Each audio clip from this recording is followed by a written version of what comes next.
right, so let's talk about Stand and Deliver Night 2. But first, before we get into Stand and Deliver Night 2, it is imperative that everybody go and watch the NXT UK Prelude, Rampage Brown versus Walter for the NXT Championship, NXT UK Championship. It is a legit Match of the Year candidate. It was phenomenal.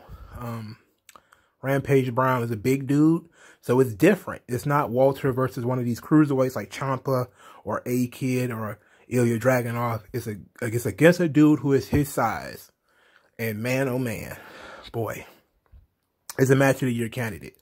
It was a great setup for the actual NXT Takeover show.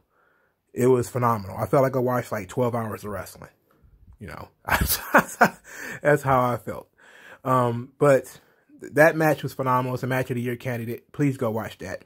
All right, so let's talk about NXT Takeover Night 2. So, boy, pre-show, Breezango versus Killian Dane and Drake Maverick. This was the #1 contendership for the tag team titles. Breezango were dressed like pirates, and this was basically, y'all know I hate Breezango, man. I don't know. Well, Drake Maverick and Killian Dane wins. Okay, right decision, I guess. I guess they dropped the Drake Maverick Imperium story. I guess that's over. But which of course was a big head scratcher because that was, going on before Ciampa got involved. Whatever. I can't even get too deep into it. It's just whatever.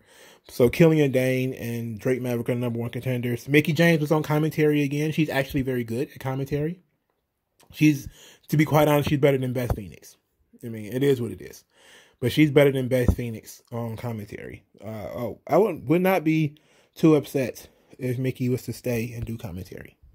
Poppy performed. I didn't understand a word of it. It was noise as far as I'm concerned. I don't get that. I don't understand that at all. Anyway, so the first match was Santos Escobar unifying the cruiserweight titles in a ladder match with Jordan Devlin. This was a good match. There was some weirdness about it, obviously, but it was a good match. There was a new theme for Escobar. It's a remix of his original theme. It's actually pretty good, so I didn't hate this one. I didn't hate this new theme. I'm going to talk a little bit about new themes later because it really made me mad. There were some cool spots, but I liked that the match started out. I didn't like, I should say, not that I liked it. I didn't like that he started out hockey fighting. They were close quarters, banging each other across the head. And then they went into wrestling holds, arm bars and wrist locks. I'm just kind of like, that's backwards. That's real backwards. Start out with wrestling and then go into your hockey fight and then you start doing your stuff. Of course, the Gallo del Fantasma interfered, but Escobar sent them to the back and says, "Hey, I'm going to beat this guy on my own." There was a pretty cool couple of spots.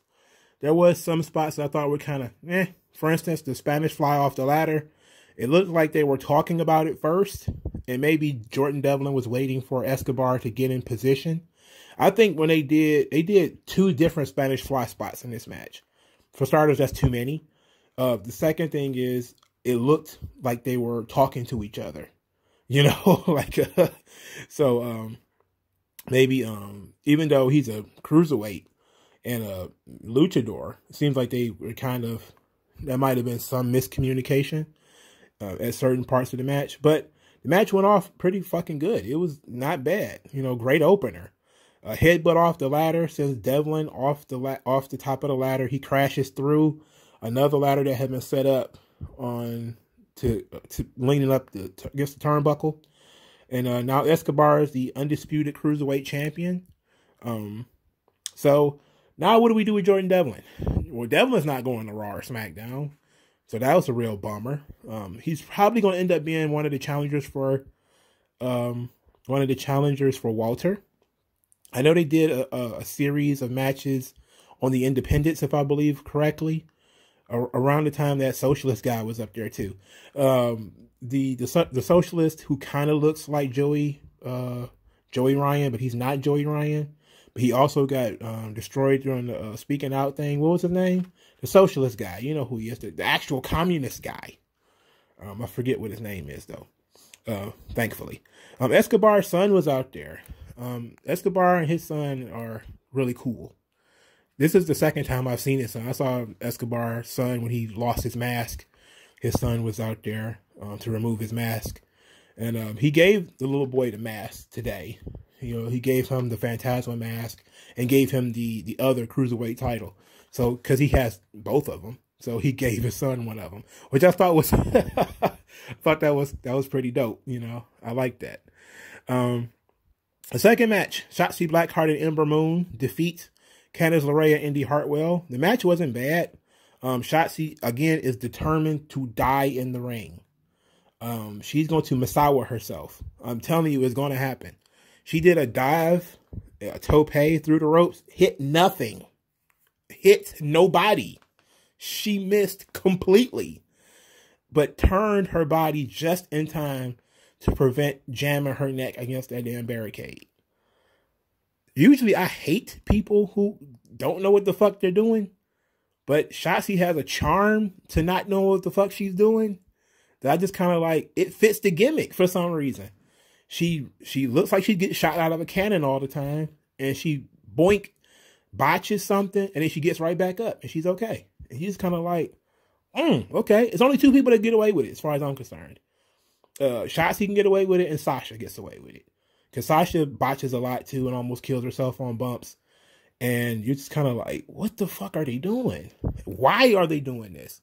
But at the same time, it brings a certain element of danger to the match that normally wouldn't be there. So it's kind of a weird situation. But a lot of times you have these guys who are supposed to be professional high flyers, like Phoenix or something like that. They just look sloppy. But Shotzi just looks like, you know, her style is don't give a fuck and whatever works. And so it's like, that's kind of like you take the bitter with the sweet, you know. But so it was cool. The finish came from a double eclipse, which I don't even know how do you get in that position. So, because it's a top rope stunner, right? So how do you get two people in position to get top rope stunnered at the same time, right? It's dumb. Anyway. And then it was followed by a top rope senton by Shotzi Blackheart on Indy Hartwell. So this match wasn't bad. I kind of like, I like Shotzi. Everybody knows I like Shotzi. She's out of her mind.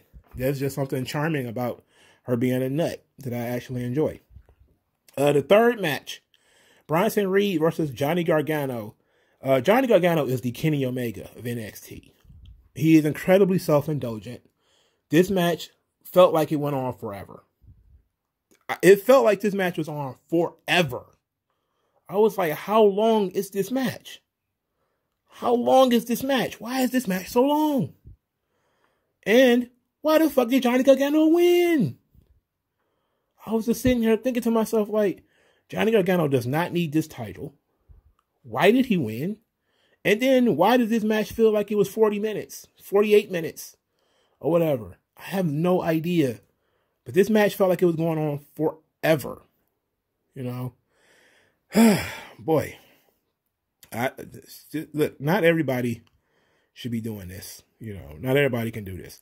But, and that's what I was thinking. Not everybody should do this. When I saw Bronson Reed take a Hurricanrana from Johnny Gargano, I sat and I just said, you know, there should be some people, you don't body slam them. You don't do Hurricanranas on them. A guy like Bronson Reed should be that kind of guy. Why would somebody as small as Johnny Gargano be able to pull that guy forward with only his legs? Doesn't make sense. You know, like the first time they did it, it was to show so Bronson Reed could do his cartwheel, you know, to show off his agility. All right, cool. But later in the match, he hits him with a poison Rana. I'm just kind of like, he's too big. Like, Johnny Gargano couldn't slam this guy. So how can he able, you know, force him to flip his whole body over? Got to think about that kind of stuff, man. Like, it would force Johnny Gargano to have a different fucking match if he couldn't force everybody to do the same shit that he always does. But he ended up, see, now when he did his diving spear through the ropes, they did say that, oh, Bronson Reed was basically too big because he tried to do a diving spear through the ropes, and basically Bronson Reed basically just walked through it, you know, kind of like, you know, that was nothing. He didn't even sell it. He didn't go down either. So it made sense. But, you know, later didn't work out the same way. The one, he used one final beats. Of course, you don't call it one final beat if you use it twice, and got a pinfall on Bronson Reed. I was like, this wasn't a bad match. It was actually quite good. I just felt like it was too long, and it was typical Johnny Gargano match. You know, he drags these matches out 20, 25 minutes, and it just doesn't feel like it needs to be. That's why and he's also the Kenny Omega of NXT, because he insists on doing video game and cartoon shit. Like, he came out dressed as Iron Man. I'm just like, why? And then he has like a Batman type of thing during his entrance, where you got the little W from the Way logo, and I was like, oh boy, we're stuck with the Comic-Con wrestlers. Like, I love a good Comic-Con as much as everybody else, but I don't think I need that. This is supposed to be the arena of like tough guys, you know. Like, it's cool if you know, like video games and comic books and stuff like that, and you can even bring some of that stuff in. But too much of it makes you like a goddamn dork. And Johnny Gargano has long passed looking like a goddamn dork. I feel bad for Bronson Reed. He was finally getting pushed. He looked like he was going somewhere, and then you get the legs cut out from up under him because of fucking Johnny Gargano. So, real unfortunate. Because I don't know what you do with Bronson Reed now. You know, like, does he just stay in NXT and do what? He lost to Johnny Gargano. Is he going to all of a sudden wrestle for the big title? He can't wrestle for the Cruiserweight title. You know, are you going to send him to NXT UK? What are you going to do? Like, at some point, you have to get Johnny Gargano the fuck out of the way. He's in the way at this point. Talk about the way. Yes, he's in the way. All right, whatever. So, match 4. Finn Balor versus Carrion Cross. This match was excellent. I had no real complaints about this match. They told the story that they wanted to tell. Balor, very early, did whatever he could to knock Cross off his square. That's what he wanted to do. He wanted to get Cross upset, when Cross is upset, he's going to make a mistake. And that opened up the arms, so he can work the arm, which is, I think, the same. I don't know if it was the same arm that he had surgery on. Obviously, they probably wouldn't have used the same arm. But that was the general idea, is that he was going to piss Cross off, force Cross to make a mistake. And he did it like they did some basic wrestling stuff. They did some, then Balor kind of no-sold when he was being thrown across the planet. He was kind of got up and started smiling and whatever. Like, yeah, your strength doesn't bother me, big fella. And then he smacked him. He smacked him, and I was like, oh, Lord. Oh, my goodness. Oh, my goodness. So they worked a pretty good match. It was, Balor kept creating new openings. He would attack like the liver, the kidney area, which is, I think your liver is in the front of your body, and your kidneys are in the back. So he was, attacking those areas, like knee strikes and kicks and stuff like that. Trying to work the body of Cross, and then also, working the arm. But Cross was basically like a rage monster. Like, he just, no matter what Balor threw at him, he just came back angrier. And, and tried to hurt him even more. And it was like this beautiful spot in the story one time where Balor seems to think that he's got him. Like, he thinks he's down. And then Cross reaches out and grabs him by the ankle. And then Balor kind of looks at him, and Cross is just like snarling at him, like, oh! I was like, damn. They didn't. well, I'm not even gonna. I'm gonna talk about that later. There was something on the tip of my tongue. I'm gonna save that one for later because it's definitely gonna be noteworthy. But I love that spot. It was a great spot. Cross was, used a lot of big power moves on his comeback. Though there was obviously a one spot that I kind of didn't like. Is that when Cross was going for the running elbow, he basically ran across the ring, and then Balor did the Pele kick. It's like, well, he obviously knew he was going to be there, but it was an inventive counter at least. There was 2 shotgun drop kicks in the coup de grace, and then Cross basically just buried the coup de grace. Like it was like 1, 2. Not only did he kick out, but then he put him in a cross jacket immediately after that. So I was like, damn, he shit on Balor, one of Balor's finishers. So I was like, they really are not playing around when it comes to Cross. They really putting this guy over. So there was an interesting submission. I think it was like a ground-based abdominal stretch that Balor had caught Cross in. And they did this great shot where Scarlett is like yelling at him, and she's yelling in some language. I wanted to say it's like Polish or something like that. But she's like screaming at him, and Cross is not really responding because the ref is like, I'm going to stop the match. If you don't respond, I'm going to stop the match. And Scarlett is yelling at him to do something, do anything, get out of this. And Cross is, he's not fading, but he's not responding. And eventually he just kind of breaks out, it's like, rah, it just breaks free. And, it was all downhill for Balor from there because that was like his last gasp. That submission hold was like it for him. Then I think he barreled him, beat him across the head with some elbows and a Doomsday Saito and some more shit, German suplex. Then he hit him with 2 running elbows for the finish, and Carrion Cross remains undefeated. And I liked the fact that they didn't harp on him being undefeated. I actually have forgotten he was undefeated until they talked about it on commentary during the ring introductions. So I love this. This was fantastic. This was great. I, of course, was shocked that this was not the main event. So I was kind of like, I thought maybe because it wasn't the main event that Balor would win. And that was my original idea. Like, Balor must gonna go over if, this match is going on 4th. It's not going on last. But this match was great. This match was fantastic. Best match on the show. Let's put it like that. I know some people are going to be like, what? This was the best match on the show. And with that, let's talk about this main event. Man, look, this match was entirely too fucking long. I don't know how long this match was. It felt like I was on this. It felt like, I should have had breakfast. Should have took a nap and came back refreshed to finish this fucking match. The match was long as shit. Why would you give them, how much time did they give them? Like literally an hour? Was it like literally 40 minutes, 50 minutes? Now I probably was, hyperbole on the match being 40 minutes for Johnny Gargano, even though it felt like it was. I'm almost certain that Cole and O'Reilly was 40 minutes. I'm almost certain it was 40 to 45 minutes. This match was too fucking long. Okay? It was entirely too long. I have never seen anybody get in a 45-minute fight. I've never seen that. Okay? That does not make sense. It does not compute for you to be in a 45-minute fight.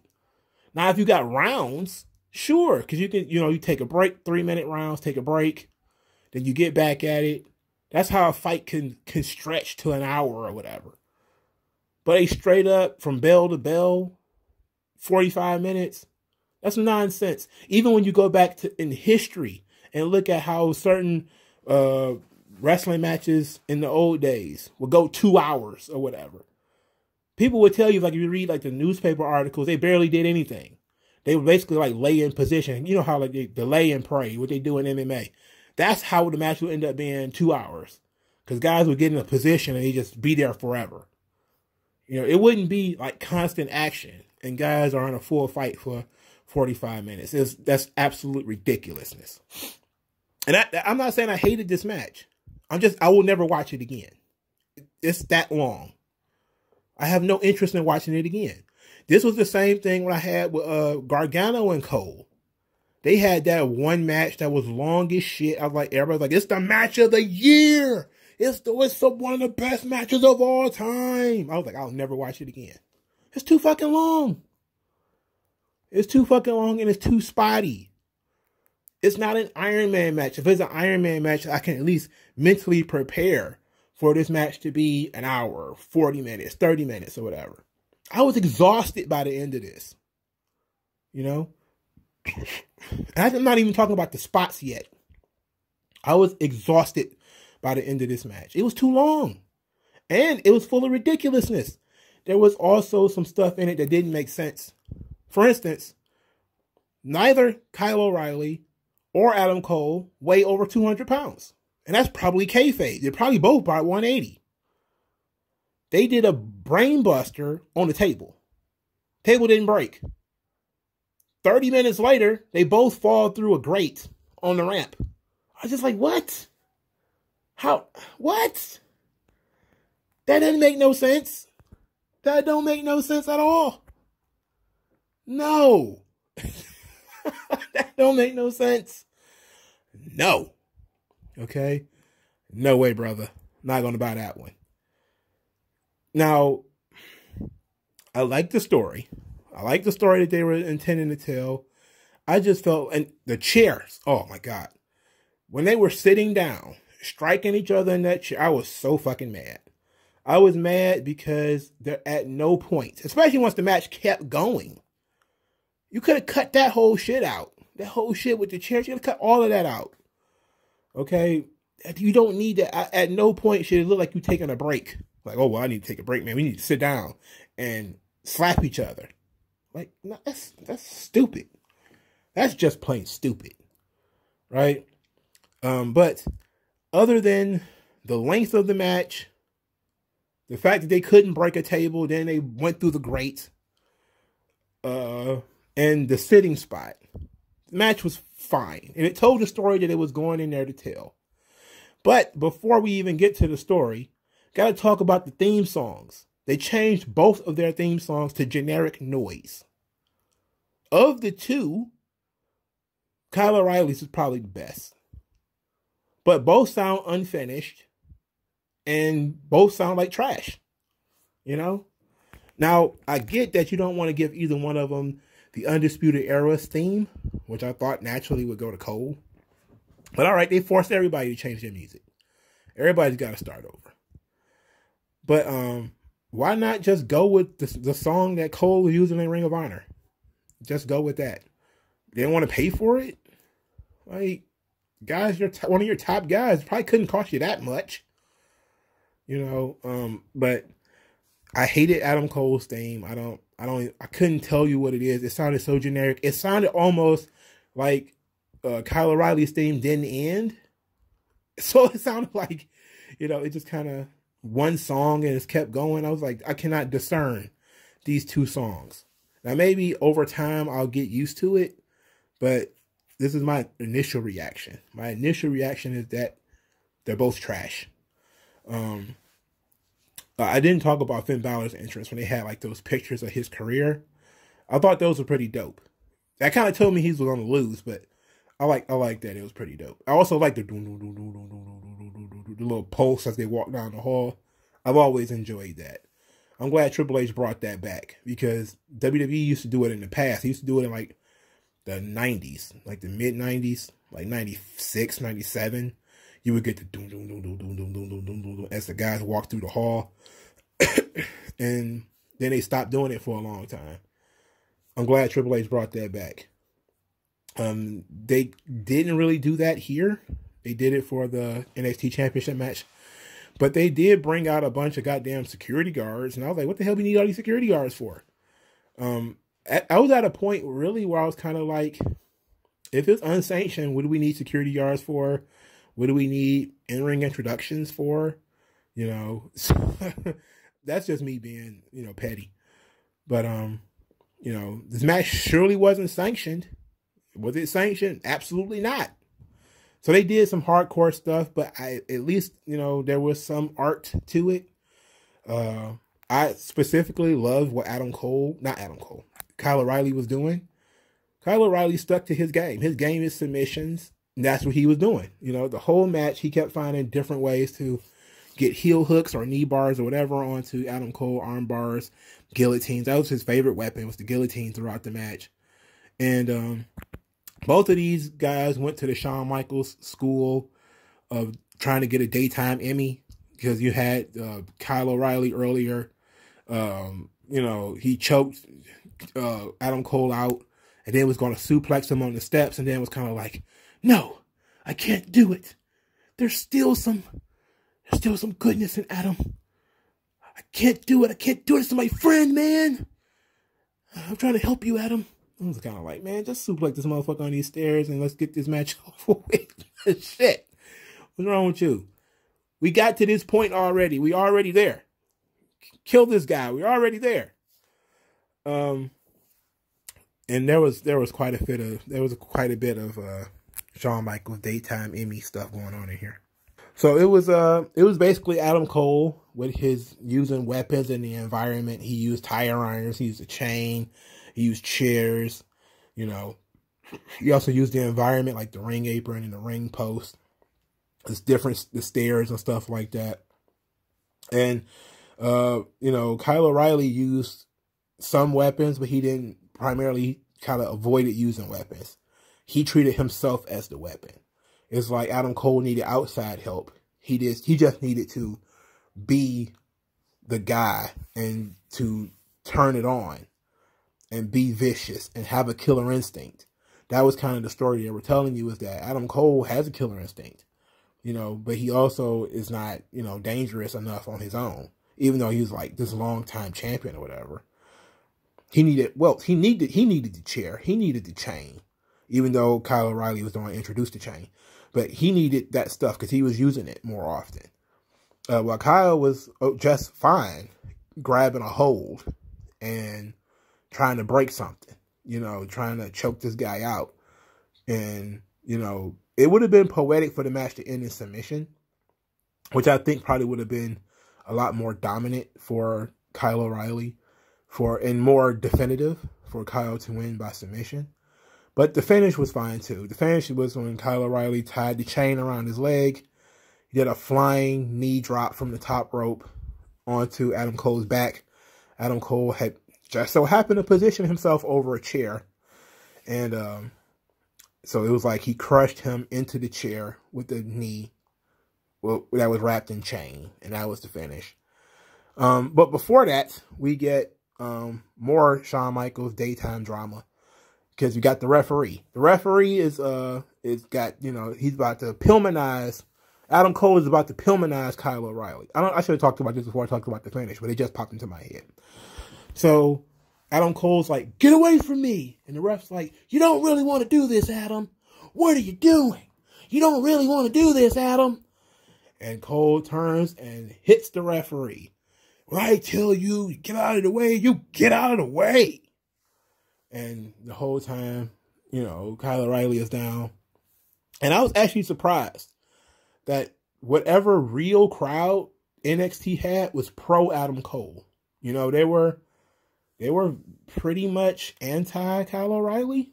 You know, like Adam Cole's our dude. Like, they booed him. Of course, they booed Adam Cole because, you know, sign of respect.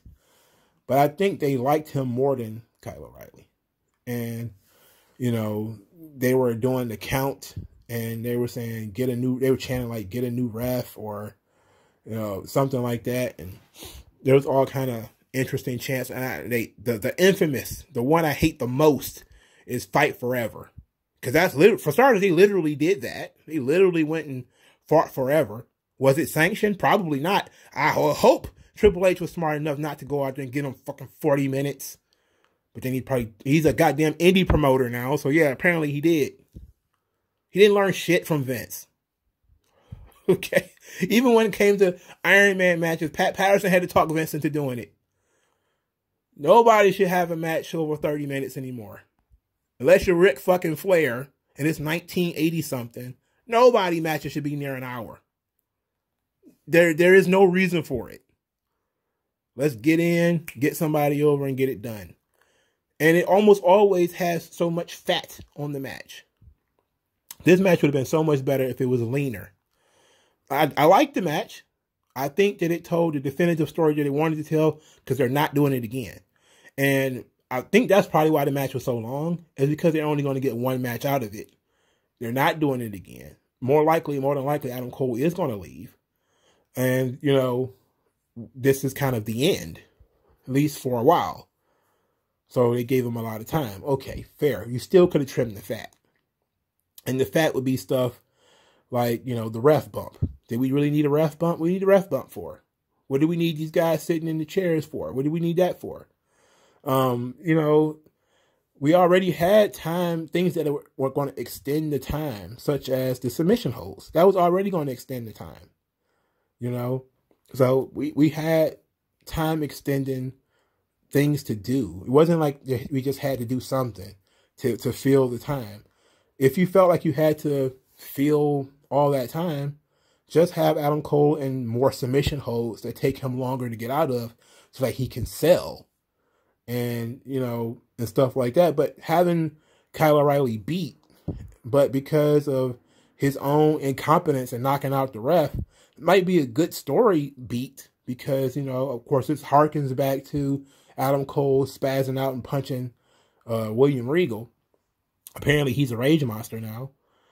Yeah, maybe those two things, maybe it's a good storyline, story beat. But ultimately, I don't think we needed it. I don't think we needed the referee to, you know, try to win a daytime Emmy. I don't see why we had to do that. Why would it be a daytime Emmy? I just thought about that. In any event, the match was good. It was great, obviously. I just wish they would have trimmed some of the fat. They could have took a good 15 minutes out of this match, and it probably still would have been really good. It would have been awesome, actually, if they took about 15 minutes out of it. You could have created a whole new match in that time frame. NXT had 5 matches, and I think 2 of them went too long. So, you know, you really could have did something with other guys, you know. But, you know, Triple H is an indie promoter. So the match was good. Apparently, I mean, it was good, but it wasn't Walter and Rampage Brown. And that's why I started this show talking about that. That was the best match I saw all day. You know, it was legit match of the night, match of the year candidate. Cole, Gargano, Cole, and O'Reilly was really good. Not better than Cross and Balor to me.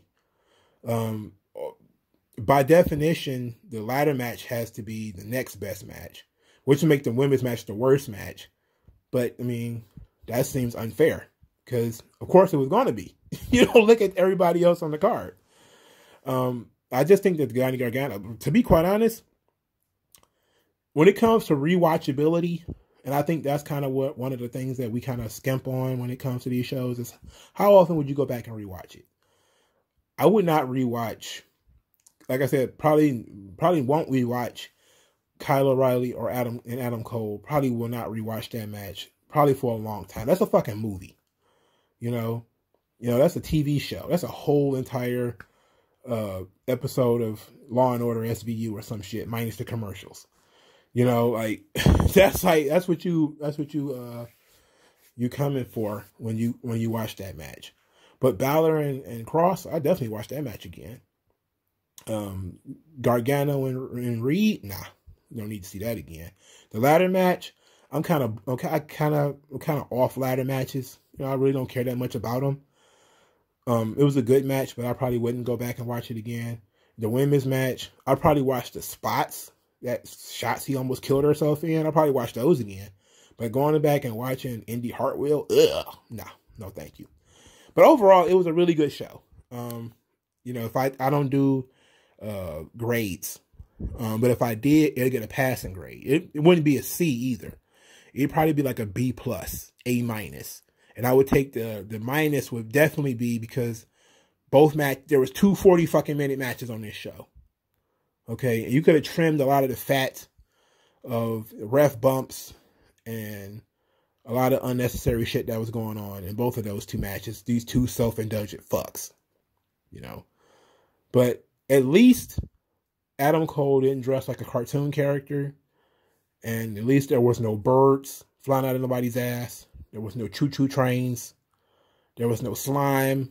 It was treated as it was serious. So it gives a big thumbs up. So I would give the show about an A-. It's a really good show. I enjoyed it thoroughly from beginning to end. But I have to be fair. Sometimes I just think that a match should not be that long. And I thought that twice on this show. I was kind of like, damn, this match is long. Like, they're still going? He better not kick out of this. I was demanding for people to stay down. Stay down, motherfucker. Y'all talking about fight forever. I'm like, come on, bro. I'm like, come on, baby. I got other things to do. All right. All right. So my speculation is that will Finn Balor be leaving NXT? I don't think so. He seems to really enjoy it.